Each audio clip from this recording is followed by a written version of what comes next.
President Joe Biden's news conference yesterday afternoon was even more epic and more spectacular than I had originally thought.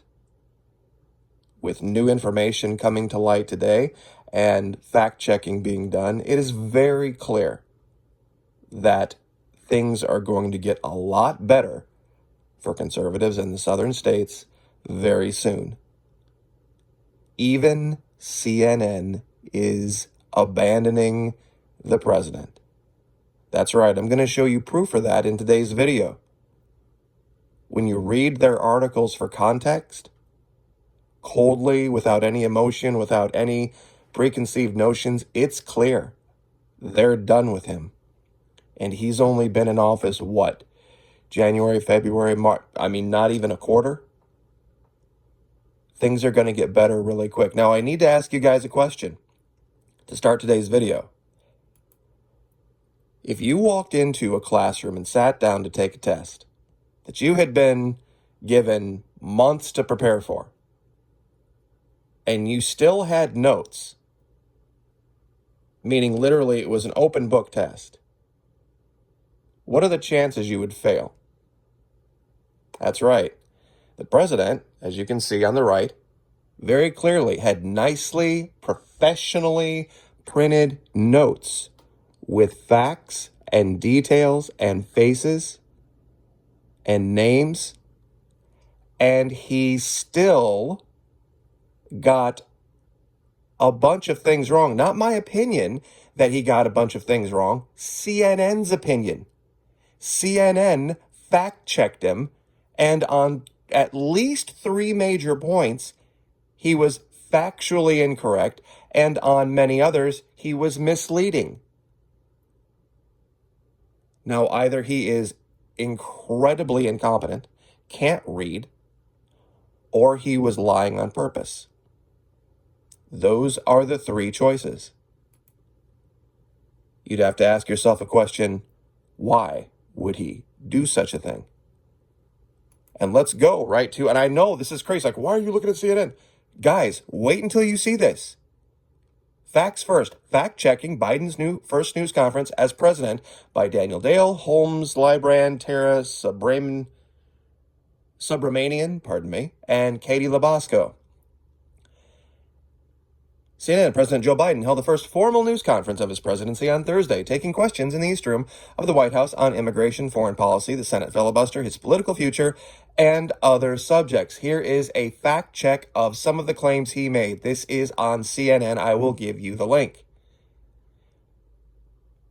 Defending his migrant families on the border, defending his approach to migration at the southern border, Biden claimed, quote, that we're sending back the vast majority of the families that are coming. Facts first. This was not true in February, the last month for which we have full data.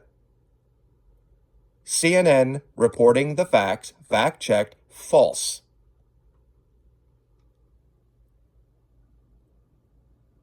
Filibuster statistics. Between 1970 and 1917, and 1971, the filibuster existed. There were a total of 58 motions to break a filibuster that whole time. Last year alone, there were 5 times that many. That's a quote from Joe Biden. Facts first, from CNN. While experts on the filibuster say it's hard even for them to pinpoint the number per year, Biden's figures are misleading. Fact. Once again, I'll give you the link. You can read the details here. Vaccinations. He said that we vaccinated more people. If you talk about total people, yes, but as a percentage, not as many others. The Trump tax cut in the top 1%. Now, you can say this about, in a progressive tax system, anytime you apply a tax cut, the people making the most are going to, in real dollars, benefit, quote unquote, the most. And even they say this, the statistic needs context. It's it's correct generally to say. You could say that about any tax cut. And I'll let you read about that. Pardon me. This is about the American Rescue Plan. Okay, children on the border. Quote, addressing the recent influx of unaccompanied migrant children on the U.S. southern border, Biden claimed that, quote, nothing has changed from the Trump administration, saying there had been a, quote, 28% increase in children on the border under my administration versus a 31% increase in the same period of 2019 under Trump. Facts first, CNN confirmed Biden was wrong about the increase in children at the border during his own administration. Now here, listen to this. He appeared to be mixing up two different statistics, one about children and one about migrants generally. How is that possible with professionally printed and prepared notes? These weren't scribbles on the back of some notebook that he kind of wrote down and he glanced down and maybe said a number wrong. These are, look at these. These are professionally printed, laid out, ready to go. Announced this 9 days ahead of time. He's probably been preparing for it for weeks, maybe months. There's no way. There's only two things. There's only a few explanations for this. Either he purposefully misled people, number one. To say that he couldn't read his own notes when they're professionally printed, if he needs glasses, get glasses. How you can be confused, I don't get that. If you're literally that compromised, then you have no business being president. Now, how does this relate to anything else? As I talked about yesterday, it's about housing. And look, today, March 26, 2021, updated 6:20 in the morning. I put my video up about 9 o'clock last night. Quote, Matt Egan, CNN Business. It's crazy. There's no inventory. Housing industry veteran marvels at real estate boom. What they don't talk about in the article is where. Where is the housing boom? It ain't in New York. It ain't in Michigan. It ain't in Wisconsin. It's in Florida, South Carolina, Georgia, and Texas. And this is level 2 now, level 3. What does that mean? This is just a reality, and that's why I have the image up on the left. Where's the kaboom? There's supposed to be some earth-shattering kaboom. The Democrats won, remember? No. It's the end of the Democrat Party as we know it. Mark my words. It is the end of the Democrat Party as we know it. Why? It's real simple. It's real simple, guys. When people decide, you know what, I'm done living in the city. I'm done living in the blue states. I'm done living under liberal governance. And they decide, I'm going to move out of this apartment. I'm going to get a home and I'm going to go live in the suburbs. For whatever reason.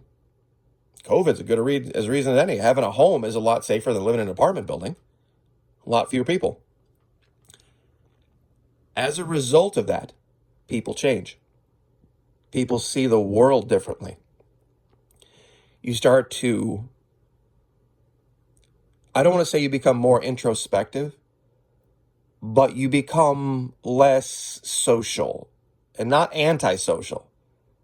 But when you have a home, a place that you can relax, a place you can go to, your safe space, so to speak, you don't see going out and doing and running and being social all the time like young kids do. You know, they have some little apartment flop house where they sleep, but they spend most of their days out running around and being social and doing things. That's just hallmark of youth and inexperience. But with COVID now, they realize, hey, you know what? Being kind of spread out, being in suburbia, that's a good thing. That's a good thing for our health. That's a good thing for our mental well-being.